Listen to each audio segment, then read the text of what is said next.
Welcome back to our channel, dear friends. Today is a wonderfully bright and beautiful day, and we are absolutely thrilled to sit down and share our latest thoughts on the incredible, ever-turning world of Port Charles. As I sit back and reflect on the decades we have spent watching the residents of Port Charles navigate their labyrinthine lives, I am constantly reminded of why we invest so much of our hearts into these stories. We have watched generations of families love, betray, and fight for one another. Currently, there is a storyline unfolding that has completely captured my attention and quite frankly left me breathless with anticipation and dread. The emotional tapestry surrounding Brooke Lynn, Quartermaine, Harrison Chase, and sweet little Phoebe is unraveling in a way that is both masterfully written and devastating to witness. For those of us who have followed Brooke Lynn's turbulent journey toward motherhood, including the heart-wrenching saga with Bailey Lou years ago, seeing her finally on the precipice of true maternal happiness has been a profound joy. We have rooted for her and Chase, a man whose pure heart and unwavering loyalty make him one of the most endearing characters on our screens today. They deserve this moment of triumph, this beautiful adoption party meant to solidify their family. Yet, in true General Hospital fashion, the moment of their greatest joy is precisely when the darkest storm clouds have decided to gather. The foundation of this impending disaster was laid by none other than Alexis Davis, a character whose complex moral compass has fascinated me for years. Alexis is a woman who loves fiercely and protects her own with the ferocity of a lioness, but her methods have often led her down treacherous paths. In her desperate bid to ensure that Brooke Lynn and Chase could adopt Phoebe without any legal or emotional interference, Alexis made a calculated and incredibly dangerous decision. She looked them in the eyes and delivered the joyful news that Ethan Lovett would not contest the paternity, claiming she had found no relatives who could challenge the adoption. It was a lie of omission, a manipulation of the truth designed to build a protective fortress around Brooke Lynn's fragile dreams. As a longtime viewer, I could not help but shake my head when Alexis made this move. We all know the golden rule of soap operas. Secrets are living, breathing entities that refuse to stay buried. Alexis played God with the truth, believing she could control the narrative, but in doing so, she unwittingly set the stage for an explosive catastrophe. The catalyst for this destruction is, unsurprisingly, the formidable Ava Jerome. Maura West has always delivered a masterclass in portraying Ava's sophisticated ruthlessness, and watching her maneuver through this storyline is like watching a grandmaster play a lethal game of chess. Ava is a woman who thrives on leverage, a survivor who knows that information is the most valuable currency in Port Charles. Ironically, it was Alexis herself who initially urged Ava to investigate Delilah Wilson and her connections to the art gallery. Alexis thought she was pointing Ava in a direction that would merely tie up loose ends, but she severely underestimated Ava's relentless curiosity and her uncanny ability to sniff out deception. As Ava dug deeper into the shadows of Delilah's past, she unearthed a secret so massive, so earth-shattering, that it completely rewrote the reality of the situation. Ava discovered that Ethan Lovett is not Phoebe's father. This revelation completely shifts the paradigm of the entire narrative. Ethan, carrying the chaotic and often self-serving legacy of his father, Luke Spencer, had looked Ava in the eye and lied about his connection to the child. As I watched this unfold, I found myself deeply analyzing Ethan's motivations. Why would he claim, or at least allow others to believe, that he was tied to Phoebe? The answer lies in the very nature of his existence. Ethan has always been a man on the run, constantly looking over his shoulder for the ghosts of his past. He knew that the truth about Phoebe's actual parentage was tied to something incredibly dangerous, something that could bring old, lethal enemies straight to his doorstep. By allowing the lie to persist, Ethan was trying to build a shield of misdirection, hoping to sever his ties and escape the impending doom. But he severely miscalculated Ava Jerome's tenacity and her absolute refusal to be played for a fool. Ava's realization that she had been lied to ignited a quiet, calculating fury within her.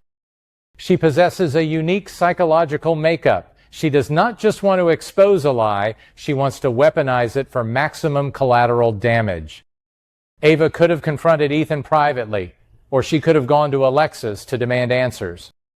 Instead, she chose the most theatrical, devastating venue possible to drop her bombshell, Brooklyn and Chase's adoption party.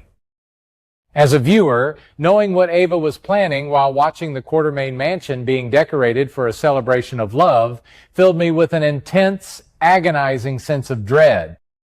The juxtaposition of the innocent joy inside the mansion against the calculated malice approaching its front doors is a testament to the brilliant, agonizing suspense that General Hospital does so well. I want to take a moment to picture that beautiful living room at the Quartermaine estate. I imagine the floral arrangements, the vintage champagne, the portraits of Edward and Lila looking down on a family that has weathered so many storms. I can see the radiant, tearful smile on Brooklyn's face as she looks at Chase, believing that their long, painful journey to parenthood has finally reached a safe harbor. Chase, ever the protector, beaming with pride, completely unaware that the very foundation of their new family is built on a lie. Tracy Quartermaine is likely standing in the corner, her usual cynical exterior softened by the genuine happiness of her granddaughter. It is a moment of pure, unadulterated vulnerability for a family that is rarely allowed to drop their guard. And it is precisely into this sacred space that Ava Jerome decides to strike. When the doors of the mansion swing open and Ava makes her entrance, the shift in the atmosphere must be palpable. I can vividly imagine the silence that falls over the room, the clinking of glasses stopping midair, the smiles freezing on the faces of the guests. Ava does not come alone. She brings with her the living, breathing embodiment of Ethan's worst fears and Alexis's greatest miscalculation. Ava introduces the true father of Phoebe to the gathered crowd, instantly shattering the illusion of safety. The absolute devastation that must wash over Brooklyn's face in that moment is something that breaks my heart just to think about. Her entire world, the future she had so desperately clung to, is ripped away in a matter of seconds. Chase's protective instincts surely flare up, but how do you protect your family from a truth that invalidates your very right to hold that child? But the horror of this moment goes far beyond a simple custody dispute or a ruined party. The man Ava has brought into their home is not just a biological parent seeking his child. He represents a dark, terrifying new threat to the entirety of Port Charles. This real father carries with him a sinister aura, bringing a dark message that instantly elevates the stakes from family drama to a dangerous thriller. This is the crazy disaster that Ethan was so terrified of, the shadowy enemy that he was willing to lie about to keep at bay. By exposing this secret out of spite and a desire for control, Ava has unwittingly opened Pandora's box.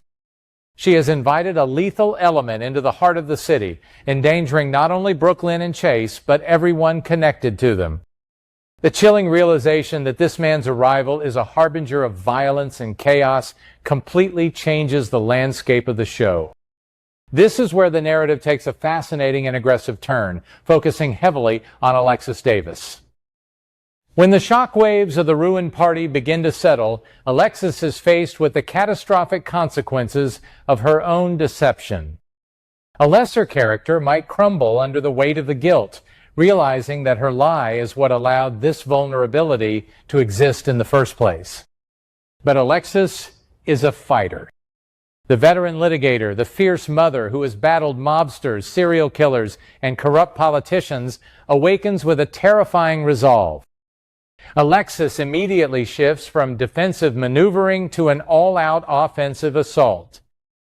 She recognizes that the man claiming to be Phoebe's father is a dangerous predator, and she absolutely refuses to let him tear Brooke Lynn's motherhood away or plunge their lives into darkness. Watching Alexis go on the attack is always a thrilling experience for longtime fans. We remember the woman who fought tooth and nail for her own daughters, and now we are seeing her extend that ferocious maternal protection to Brooke Lynn. Alexis understands that the law might technically favor biological ties, but she also knows how to manipulate the legal system, how to stall, how to dig up dirt, and how to fight dirty when the lives of her loved ones are on the line. She begins to construct a formidable wall around Brooke, Lynn, and Chase, determined to invalidate this new threat by any means necessary. But this is not just a courtroom battle, it is a physical and psychological war. The danger that this man brings is real, and Alexis is putting herself directly in the crosshairs of a very dark, very violent world. As I analyze this unfolding tragedy, I am struck by the incredible emotional depth of the performances we are being given. Amanda Setton's ability to convey Brooke Lynn's desperate, clawing need to protect her child is profoundly moving. We see the evolution of a character who was once selfish and impulsive, now transformed into a mother willing to sacrifice everything for her baby. Josh Swickard's portrayal of Chase's stoic, heartbroken anger adds a layer of grounded reality to the heightened soap opera stakes. And then there is Nancy Lee Grahn, infusing Alexis with a desperate, manic energy as she tries to outrun the consequences of her own hubris while fighting a monster. The dynamic between these characters, caught in a web of lies, vengeance, and a desperate desire for family, is television at its absolute finest. Furthermore, we must consider the broader implications for Port Charles. The arrival of this dangerous new figure, brought in by Ava's machinations, threatens to destabilize the fragile peace of the entire city. Will Sonny Corinthos or Jason Morgan have to get involved if this new threat proves too dangerous for the legal system to handle? How will Tracy Quartermain react when she realizes that her granddaughter's life has been turned upside down by Ava Jerome's vindictive nature? The ripple effects of this single, disastrous party will be felt across every major family in town. The crazy disaster that is unfolding is a testament to the interconnected storytelling that makes General Hospital such a rich, enduring legacy.